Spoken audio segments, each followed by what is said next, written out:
আমরা আল্লাহ দ্বারা সুরক্ষিত, টেকনোলজি দ্বারা না। টেকনোলজি দ্বারা যদি সুরক্ষিত হইতো তাহলে একটা উদাহরণ দিই, শুধু একটা, যদি বুঝে আসে, জানি না বুঝে আসবে কিনা, সবাই একটু ধ্যান দিয়ে শুনলে হয়তো বুঝে আসবে। আমরা শ্বাস নেই আর ছাড়ি, এর মধ্যখানে দূরত্ব হইল, ডিস্টেন্স হইল, সময় লাগে নেওয়া আর ছাড়ার মধ্যখানে, ছাড়লাম আর নিলাম, এর মধ্যখানে দূরত্ব হলো আধা সেকেন্ড। এরকম বিজ্ঞান বলে ন্যানো সেকেন্ড, এরকম আধা সেকেন্ডের থেকে কম। এতগুলা মানুষ কিন্তু আমরা শ্বাস নিতেছি আবার ছাড়তেছি, তাই না? আমরা যেটা ছাড়তেছি ওটা বিষ, ওটা কি দূষিত বিষ, নিতেছি যেটা পিওর, ঠিক না?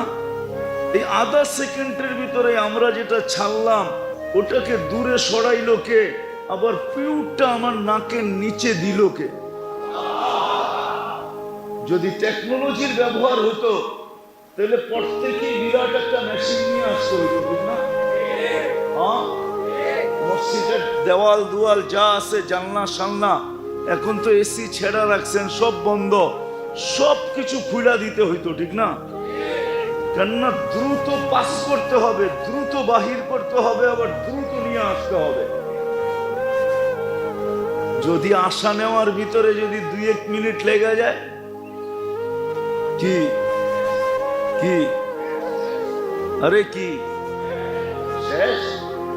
মানেন? মনে হয় মানেন না। তাহলে বোঝা গেল কুদরত দিয়ে আল্লাহ সুরক্ষিত করে। আজ পর্যন্ত কেউ অভিযোগ করতে পারে নাই, চাই সে সাহারার মরুতে হোক, সেও অভিযোগ করতে পারে নাই যে আমি যেটা টানি ওটা পিউর না, আমি যেটা ছাড়ি ওটা দূষিত, আমি যেটা টানি ওই অক্সিজেন নেই, এটা পিউর। আল্লাহ কুদরত দিয়া করতেছেন। আর যদি সুরক্ষা না করতেন তাহলে 1 মাসের মাথায় আমাদের সবাইকে হাসপাতালে যেতে হতো। কেননা আপনি দূষিতটা কতক্ষণ টানতে পারবেন? আস্তে আস্তে আস্তে আস্তে আস্তে আস্তে ফুসফুস বিনষ্ট হয়ে যাবে, সে অক্সিজেন নেওয়ার ক্ষমতা হারায় ফেলবে, একদিন আপনি আর আমি মৃত্যুর কোলে ঢোলা পড়ব। তো বিজয়, যেটা বুঝাইতেছিলাম, মানুষ নিয়ে, দুনিয়া নিয়ে আমার আলোচনা না, আমার আলোচনা তো হলো আল্লাহ নিয়ে, রসুল নিয়ে, আমার আলোচনা হলো আখেরাত নিয়ে, দুনিয়া নিয়ে আমার আলোচনা না। কিন্তু বুঝানোর জন্য টাইনা নিয়ে আসলাম যে মানুষ মানুষকে মূল্যায়ন করে, মানুষের কাছে মানুষ মূল্যায়িত হয় দুনিয়ার বস্তুর মাধ্যমে, কিন্তু রব্বে কাবার কসম, যিনি আমাদেরকে অস্তিত্ব দিছেন আর সুরক্ষিত করেন, ওই আল্লাহর কাছে মানুষ মূল্যায়িত হয় আমলের দ্বারা। যার যতটুকু আমল, যত কোয়ালিটি ভালো, যত উন্নত, যত বেশি, আল্লাহর কাছে সে মূল্যায়িত তত বেশি, দামি তত বেশি। কেন আল্লাহ বয়স দেখেন না, বয়স দেখেন না, বয়স হ্যাঁ একটা সময় পর্যন্ত দেখেন, সেটা হলো বাচ্চার কথা ভিন্ন, প্রাপ্ত বয়স্ক না হওয়া পর্যন্ত ভিন্ন কথা। তখন তো কলম উঠানো থাকে, তার বিরুদ্ধে কিচ্ছু লেখা হয় না, পক্ষেই লেখা হয়, বিরুদ্ধে কলম যায় না। সে যে নেক আমল করে সব মা বাবার আমল নামায় কবুল যাইতে থাকে, মা বাবার আমল নামায় যোগ হইতে থাকে।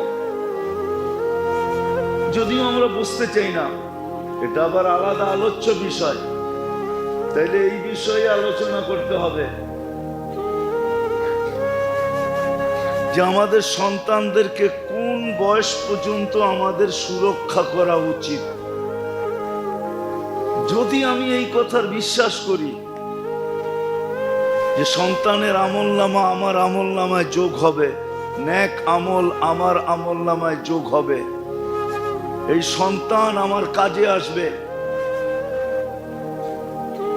তাহলে একটা সময় পর্যন্ত এদের জীবন আমাদের সুরক্ষা করা উচিত। কিন্তু আফসোস বুঝে আসে না বিদায় মাখনময় সময়টা, মাখনময় বলা কম হবে, মধুময় বলাও কম হবে। সবচেয়ে দামি সময়টা আমার সন্তানের যেটা, এটা আমি বিনষ্ট করি। বলবেন ওই সময়টা যদি না দেই তাহলে স্কুল কলেজে পড়বে, তো পড়বে কি করে? না, আপনি স্কুল কলেজে পড়ান, আমার কোনো আপত্তি নাই। আর স্কুল কলেজে যে ওই সময় পড়াইতে হবে এমন না, স্কুল কলেজে আপনি দেন, আমার কোনো আপত্তি নেই। দুনিয়ার দামি থেকে দামি কলেজে পড়ান, আমার কোনো আপত্তি নেই। কিন্তু আমার আপত্তি এই জায়গায় যে সময়টা মাখনময় ছিল, মধুময় ছিল, অনেক দামি ছিল, ইচ্ছা করলে পুরো আমার আমলনামায় নিয়ে আসতে পারতাম, ওই সময়টা যে আমি সন্তানের বিনষ্ট করলাম, সন্তানেরও বিনষ্ট করলাম, আমিও আমার জন্য আমার সন্তানেরও বিনষ্ট করলাম, আর আমিও আমার কাজে না গাইলাম। নির্বোধের পরিচয় যে দিলাম যে আমি নির্বোধ, আমি নির্বোধের যে পরিচয় দিলাম, বুদ্ধিহীনতার যে পরিচয় দিলাম, আফসোস হলো এটা নিয়ে, আর কিছু নিয়ে আফসোস না।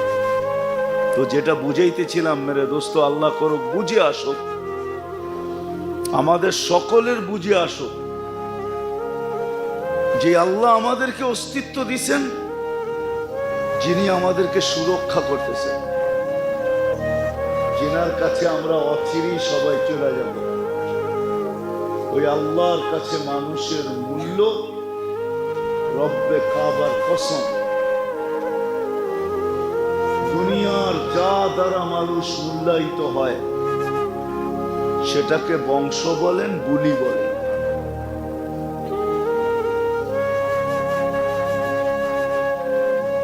রং বলেন আর কালার বলেন, সোসাইটি বলেন আর পেশা বলেন, শিক্ষা বলেন আর দীক্ষা বলেন, যা দ্বারা মানুষ দুনিয়াতে মূল্যায়িত হয়, আল্লাহর কাছে মানুষ ওটা দ্বারা মূল্যায়িত হয়।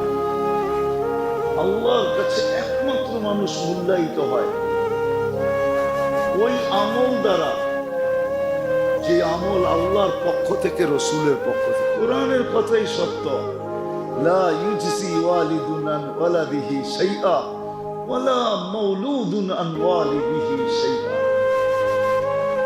কোরআনের কথাই সত্য, মা আগনা আন্নি মালিয়া। কোরআনের কথাই সত্য, হালাকা আন্নি সুলতানিয়া। এরকম শত আয়াত আছে। সাময়িক সম্পর্ক ছিল, এটা চিরস্থায়ী সম্পর্ক না। বিদায় দুই জিনিস দ্বারা মানুষ আল্লাহর কাছে মূল্যায়িত হবে। কথা মনে হয় লম্বা হয়ে যেতেছে, আমি গুছায় নিয়ে আসতেছি। আল্লাহ করুক আজকে বুঝে আসুক। দুই সম্পর্কই চিরস্থায়ী, আর কোন সম্পর্ক চিরস্থায়ী না। একটা হলো দিনদারির সম্পর্ক, চিরস্থায়ী। হাদিসের ভিতরে আছে, বিদায় বলতেছি, কোরআনেও আছে, ওয়া ইন্না কুরআনাল ফাজরি কানা মাশহুদা। যার জীবনে কোনোদিন ফজরের নামাজ ছোটে নাই, তাকে বলা যাইতে পারে গ্যারান্টি দিয়া যে জান্নাতি। হ্যাঁ হ্যাঁ, ফজরের নামাজ যার জীবনে ছোটে নাই, কেননা ফজরের নামাজ কবর থেকে নিয়ে জান্নাতের গেট পর্যন্ত সর্বক্ষেত্রে ওই নামাজির পক্ষে দাঁড়াবে। তাফসীরের কিতাবে আছে, সুদর্শন যুবকের রূপ নিয়ে দাঁড়াবে। শুধু সুদর্শন যুবক না, বডি বিল্ডার যুবকের রূপ নিয়ে দাঁড়াবে। কুস্তিগির আছে না, যে ওকে কেউ পরাস্ত করতে পারে না, এরকম যুবকের রূপ নিয়ে দাঁড়াবে। আর মুর্দাকে, ব্যক্তিকে বলবে তুমি আমার পিছে দাঁড়ানো থাকবে, যা করার আমি করব, তুমি শুধু দেখতে থাকবে, তুমি চুপ থাকবে, কোনো কথার জবাব তোমাকে দিতে হবে না, আমি দিব। আমি সর্বক্ষেত্রে সবাই জিজ্ঞাসা করবে তুমি কে, সব জায়গায় মধ্যখানে এসে দাঁড়ায় যাও তো বলবে আমি ফজরের নামাজ। তো যেটা বুঝাইতেছি না, মানুষের মূল্য আল্লাহর কাছে দুই জিনিসের ভিত্তিতে।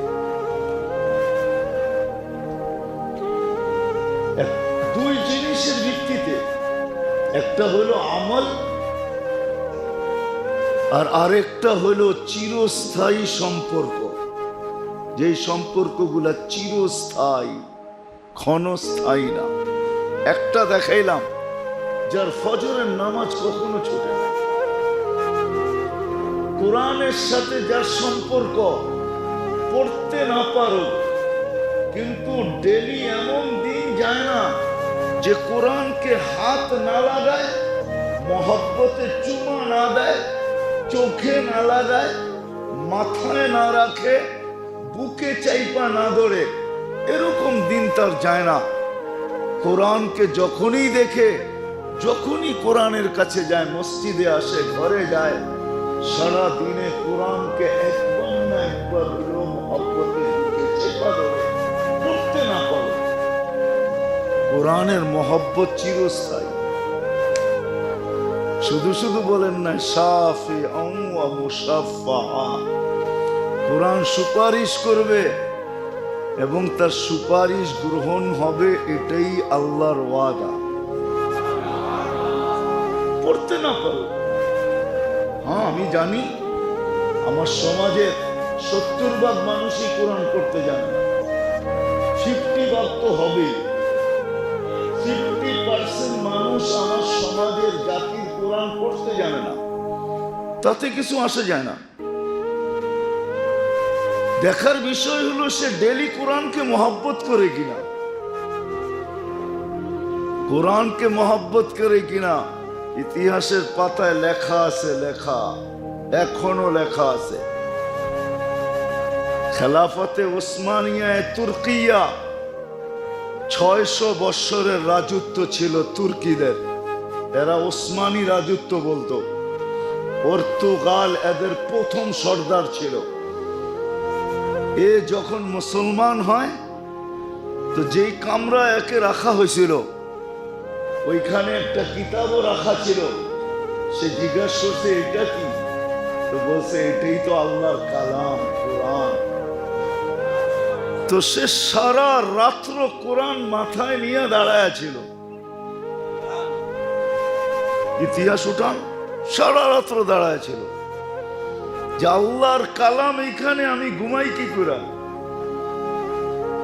তার দিলের ভিতরে এরকম ধাক্কা লাগছে, দুনিয়া এটাই বলে কোরআনের ইজ্জতের কারণে আল্লাহ তাদেরকে 600 বৎসরের রাজত্ব দিয়েছে। সুফিয়ানে সৌরি রহমতুল্লাহ আলাইহি 4 পিরালি সিলসিলা যেখানে যায় এক হয়ে যায়, কাদেরিয়া, চিশতিয়া, নকশবন্দিয়া, মুজাদ্দিদিয়া, 4টা যেখানে যায় এক হয়ে যায়, এক জায়গায় যায় মিলা যায়, ওটা হলেন সুফিয়ানে সৌরি রহমতুল্লাহ আলাইহি। উনি উস্তাদ ছিলেন আলী রাদিয়াল্লাহু তাআলা, ছাত্র ছিলেন আলী রাদিয়াল্লাহু তাআলা আনহু। খেলাফত পাইছেন উনি আলী রাদিয়াল্লাহু তাআলা আনহু থেকে। ওনাকে একদিন স্বপ্নে দেখানো হয়েছে যে অমুকের জানাজা পড়ায় আসো। তো উনি সারা রাস্তায় ভাবতে ভাবতে গেছেন যে লোকটা এমন কি আমল করলো, জানা উচিত যে আমাকে বলা হইতেছে এমন কি আমল করলো, যে আমাকে বলা হইতেছে জানাজা পড়ানোর জন্য, এমন কি আমল করলো, কি আমল করলো এরকম। এলাকার মানুষকে জিজ্ঞাসা করছে, এলাকার মানুষ বলছে সাধারণ ব্যক্তি ছিল আমাদের মতো, কোনো বিশেষত্ব তো আমাদের জানা নাই। তো ভাবছে এলাকার মানুষের থেকে গোপন তথ্য পাওয়া যাবে না, দেখি বাড়িতে জিজ্ঞাসা করি। তো বাড়িতে জিজ্ঞাসা করছে এমন কি আমল ছিল। তো বাড়ির মানুষও বলতেছিল সাধারণ ছিল, তেমন কোনো বিশেষত্ব ছিল না। তো স্ত্রী ভিতর থেকে একজনের মাধ্যমে বলতেছিলেন যে হ্যাঁ একটা বিশেষ আমল ছিল, জানি না ওটা আল্লাহর কাছে গ্রহণযোগ্য হচ্ছে কিনা। সে কোরআন পড়তে জানতো না, কিন্তু ডেলি কোরআনকে নিত আর পৃষ্ঠা উল্টাইতে থাকতো, আর কখনো বুকে লাগাইতো, কখনো চোখে লাগাইতো, কখনো চুমা দিত, আর চোখের পানি ছেড়া বলতো কালাম রব্বি, আল্লাহ মামার রবের কালাম, আফসোস আমি পড়তে জানি না। তো সুফিয়ানে সৌরি রহমতুল্লাহ আলাইহি বলতেছিলেন ওয়াল্লাহি হাদা হুয়া, এটার কারণেই মনে হয় এর মর্তবা এত উপরে। আর সত্য কিন্তু এটা। আহমদ ইবনে হাম্বল রহমতুল্লাহ আলাইহি 99 বার আল্লাহকে স্বপ্নে দেখছেন। তো উনি 99 বার পর্যন্ত দেখার পরে মনে মনে উনি ভাবতেছিলেন 100 বার যদি পুরা হয় তো আল্লাহকে একটা জিনিস জিজ্ঞাসা করব। তো যেদিন 100 পুরা হয় তো উনি আল্লাহকে জিজ্ঞাসা করেন আপনার নৈকট্য লাভ করার জন্য সবচেয়ে বড় জিনিস কি, সবচেয়ে বড় মাধ্যম কি? আল্লাহ বলছিলেন আহমদ কোরআন আল্লাযী খারাজা মিন্নি, কোরআন যেটা আমার ভিতর থেকে বাহির হয়েছে। চিরস্থায়ী সম্পর্ক, ক্ষণস্থায়ী না। আজকে আফসোস তো এটাই আমার, যে আমরা সম্পর্কে বড় লালায়িত, দুনিয়ার বড় বড় ব্যক্তিত্বের সাথে সম্পর্কের জন্য আমরা বড় লালায়িত, সেলফির জন্য বড় লালায়িত, সম্পর্কের জন্য বড় লালায়িত। পিছনে ঘুরতে থাকে, না জানি কত জুতা ক্ষয় হইতে থাকে। দুনিয়ার ব্যক্তিত্বদের পিছনে ঘুরা সম্পর্ক গড়া, এটা কতক্ষণ? ক্ষণস্থায়ী। যতই সম্পর্ক গড়ি না কেন, সত্য তো এটাই, ফেরেশতার কথাই তো সত্য। আজকে আমাদের সম্পর্ক যার সাথেই হোক, দোকানওয়ালার দোকানের সাথে, চাকরিওয়ালার চাকরির সাথে, খেতালার খেতের সাথে, খামারওয়ালার খামারের সাথে, মেইলওয়ালার মেইলের সাথে, ফ্যাক্টরিওয়ালার ফ্যাক্টরির সাথে, অফিসওয়ালার অফিসের সাথে, আদালতওয়ালার আদালতের সাথে, যার সাথেই সম্পর্ক হোক না কেন, মরতে দেরি, ফেরেশতা ধ্বনি দিতে দেরি করবে না। ফেরেশতা বলবে ইনকাতাতি যাহাবাতিল আমওয়াল, সব সম্পর্ক তোমার ছিন্ন। যাহাবাতিল আমওয়াল, যত সম্পর্ক ছিল, যা তোমাকে আকর্ষণ করত, যার দিকে তুমি আকর্ষিত হইতে, যা তুমি অর্জন করছো, সব হাতছাড়া, কোনোটা তোমার কাজে দিবে না। আজ পর্যন্ত কয়জন স্ত্রী পাওয়া গেছে যে স্বামীর কবরের পাশে ঝুপড়ি বানায় জীবন কাটায় দিছে? বলেন, আজ পর্যন্ত কয়জন স্বামী পাওয়া গেছে যে স্ত্রীর কবরের পাশে ঝুপড়ি কাটায় জীবন কাটায় দিছে? বলবেন এটা তো মাসলা না, ঠিক না? এটা তো মাসলা না, সিস্টেম না, সিস্টেম না। কিন্তু ভালোবাসায় তো বহুত মানুষকে বিষ খাওয়াই, ঠিক না? এটা যদি সিস্টেম হয় তাহলে এটা কেন সিস্টেম হবে না? নবাব সিরাজউদ্দৌলার বউ তো সারা জীবন কাটায় দিছে সিরাজউদ্দৌলার কবরের পাশে ঝুপড়ি বানায়। উঠান ইতিহাস, নবাব সিরাজউদ্দৌলার বউ তো সারা জীবন কাটায় দিছে স্বামীর কবরের পাশে ঝুপড়ি বানায়। ওইখানেই জীবন শেষ। তো যেটা বুঝাইতেছিলাম, মানুষ দুনিয়াতে মানুষের কাছে আকর্ষণের পাত্র হয় দুনিয়ার বস্তু দ্বারা। কত বস্তু এটা গণায়া শেষ করা যাবে না। বললাম না, কোনো যোগ্যতা নাই, খালি রূপের টেক। ওটা দিয়ে দুনিয়ার মানুষের কাছে আকর্ষণের পাত্র হয়, মূল্যায়িত হয়, সেলিব্রিটি হয়। এটা হতে পারে, আমার কোনো বিরোধ নাই। আমার এটা আলোচনাও না, দেখানোর বিষয়ও না। নাহলে আমি দেখাইতে পারি আপনাদেরকে, নাম নিয়া নিয়া 2-4 ডজন দেখাইতে পারি। কোনো যোগ্যতা নেই, শুধু রূপের দেখি। কোনো যোগ্যতা নাই, তেমন কোনো যোগ্যতা নাই। শুধু খেলতামাশায় পাকা, এটা দ্বারাই সেলিব্রিটি, ঠিক না? এটা দ্বারাই সেলিব্রিটি হতে পারে। কিন্তু আল্লাহর কাছে যদি কেউ সেলিব্রিটি হতে চায়, আল্লাহ ওয়ালারা সেলিব্রিটি। যদিও এদের সামনে এই শব্দ ব্যবহার করা শোভা পায় না, কিন্তু মানুষ সহজে বুঝবে এই জন্য বলতেছে। নাইলে আল্লাহ ওয়ালাদের নামের উপরে এই শব্দ ব্যবহার করা কোনোদিন সমুচিত না। আল্লাহ ওয়ালারা আল্লাহর কাছে সেলিব্রিটি, আল্লাহর কাছে দামি, শুধু আমল দ্বারা আর চিরস্থায়ী সম্পর্ক দ্বারা। যে সম্পর্ক চিরস্থায়ী, যেমন দেখাইলাম আমি ফজরের নামাজ দেখাইলাম, আসরের নামাজ। আল্লাহর রসুল বলেন, আমার উম্মত যদি জানতো যে ফজরে আর আসরে কি রাখা আছে, হায় হায়,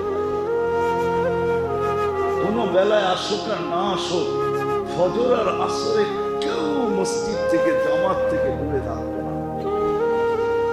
কেন? ফজরে আর আসরে ফেরেশতাদের সাথে সাক্ষাৎ। কোন ফেরেশতা? এক বিশেষ টিমের সাথে সাক্ষাৎ হয়। কেননা দুনিয়া ফেরেশতাদের শিফট, এই জগৎটা দুনিয়াটাকে পরিচালনা করার জন্য 2 বার শিফট চেঞ্জ হয়, একবার আসরে, একবার ফজরে। যারা আসরে আসে এরা ফজরে চলে যায়, আবার যারা ফজরে আসে এরা আসরে চলে যায়। যখনই উপরে যায় আল্লাহ ফেরেশতাদেরকে জিজ্ঞাসা করে, আমি যদি বলি আসরের নামাজ যারা পড়তে আসে, রব্বে কাবার কসম, যদিও শব্দটা জানি না ওলামা মানবে কি মানবে না, আর আমারও বলা সমুচীন হবে কি হবে না, কিন্তু আমাদের যুবকরা বোঝে বিদায় বলতেছি, আসরের জামাতে যারা আসে ফেরেশতারা তাদের হায় হায় হায় অটোগ্রাফও নেওয়া যায়, আবার সেলফি তুলেও নেওয়া যায়। সেলফি তুলেও নেওয়া যায়। যখন আকাশে যায় আল্লাহর কাছে, তো আল্লাহ জিজ্ঞাসা করে, কাইফা তারাকতুম ইবাদি, আসরে যে চলে আসলা বান্দাদেরকে কিভাবে রেখা আসলা? তো কয় তারাকতুহুম ইউসাল্লুন, আমরা এই অবস্থায় রেখা আসছি যে এরা নামাজে রত ছিল। ওয়া কাইফা ওয়াজাদতুম ইবাদি ইযা আতাইতুম, যখন তোমরা জমিনে আসছিলে তো আমার বান্দাদেরকে কি অবস্থায় পাইলে? তো কয় আতাইতুহুম ইউসাল্লুন, ফজরে যখন আমরা পা রাখলাম তখনও দেখছি নামাজ পড়তেছে। নামাজ পড়তে কতক্ষণ লাগে? কতক্ষণ লাগে?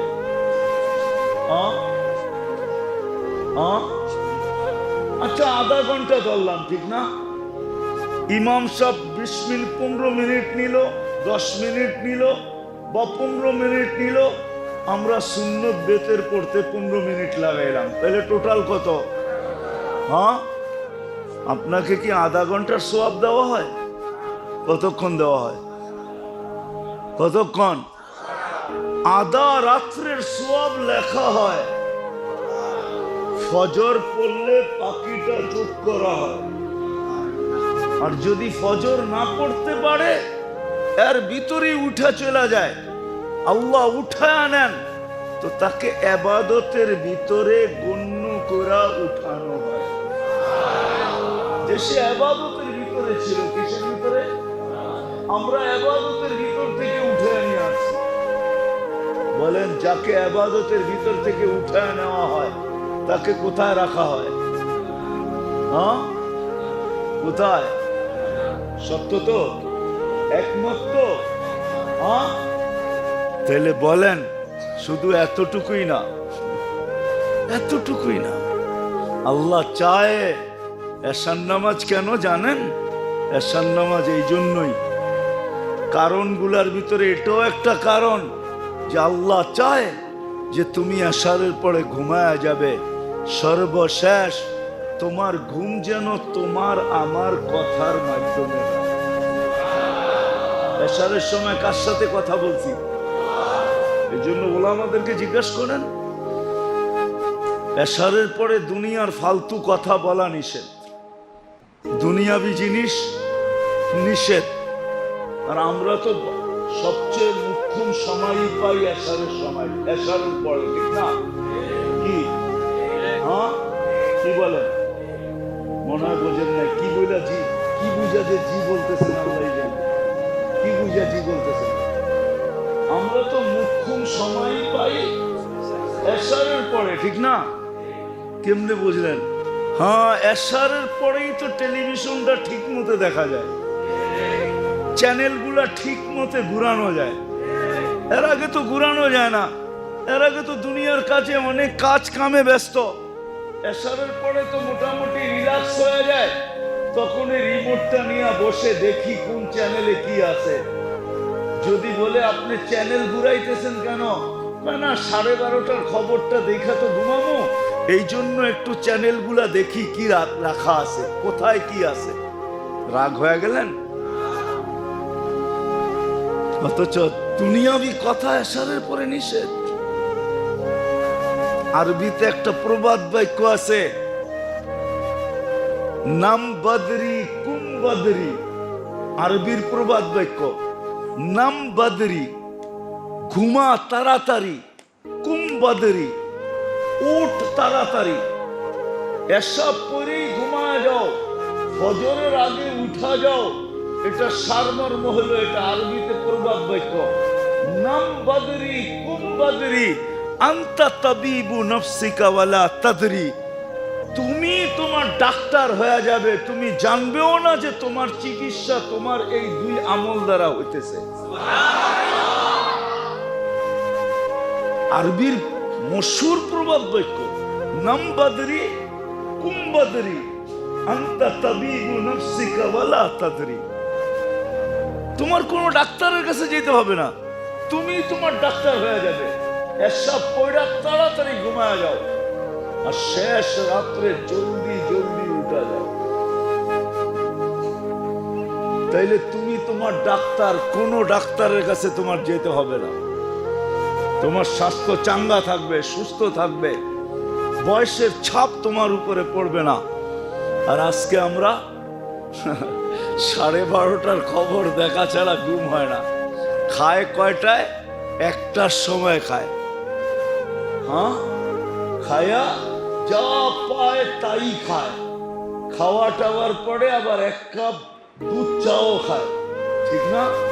খায়া লয়া পরে ঘুমায়, বাস শরীরও ঘুমায় গেছে, পেটও ঘুমায় গেছে, ওইটা আর হজম হয় নাই। সকাল না হইতেই ফুড পয়জন হয়েছে, বড় বড় হাসপাতালে নিয়ে গেছে। যা খাইছে তার 100 গুণ বেশি ডাক্তাররা উঠায়া নিয়া বান্ডেল নিয়া তারপরে লেখা দিছে ফুড পয়জন, অসুবিধা নাই, এটা খাইলে ঠিক হয়ে যাবে। কিন্তু বান্ডেল কয়েকটা এর ভিতরে কমপ্লিট নেওয়া হয়ে গেছে, ঠিক না? যেটা বুঝাইতেছিলাম মেরে দোস্ত, আমি শেষ জায়গায় চলে আসছি, যেটা বুঝাইতেছিলাম,